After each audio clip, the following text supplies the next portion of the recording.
नमस्ते प्रणाम। मैं निर्मला मौर्य आप सभी का अपने निर्मला ऑफिशियल यूट्यूब चैनल में स्वागत करती हूं। और आप सभी लोग कैसे हैं? आशा करते हैं अच्छे लोग अच्छे हों और स्वस्थ हों, मस्त हों अपनी अपनी लाइफ में। तो आइए एक छोटा सा नाच गीत आप सभी को सुनाते हैं और कमेंट में जरूर लिख के बताइए कैसा लगा हमारा नाच गीत आप सभी को।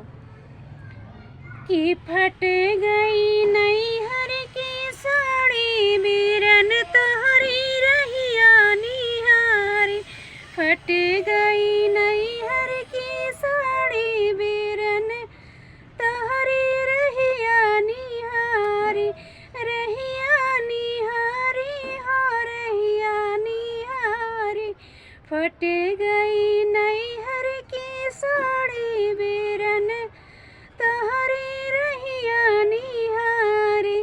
सासु हमारी कुछ न बोले, सासु हमारी कुछ न बोले, नैहर में मम्मी लगे प्यारी बीरन तोहरी रहिया निहारी, नैहर में मम्मी लगे प्यारी बीरन तोहरी रहिया निहारी, फट गई नैहर की साड़ी बीरन तोहरी रहिया निहारी, फट गई नैहर की साड़ी बीरन तोहरी रहिया निहारी।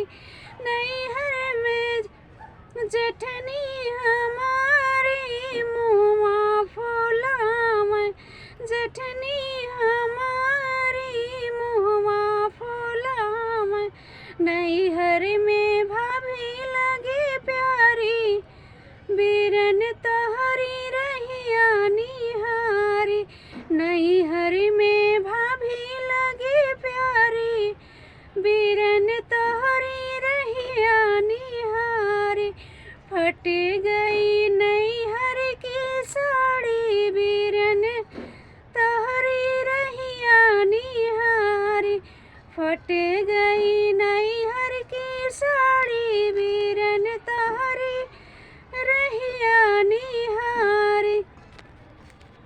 ससुरे में ननद हमरे कर पटीदारी, ससुरे में ननद हमरे कर पटीदारी, ससुरे में ननद हमरे कर पटीदारी, नैहर में बहन लगे प्यारी बीरन तोहरी रहिया निहारी, नैहर में बहन लगे प्यारी बीरन तोहरी रहिया निहारी, फट गई नैहर की साड़ी बीरन तोहरी रहिया निहारी, फट गई नैहर की साड़ी बीरन तोहरी रहिया निहारी।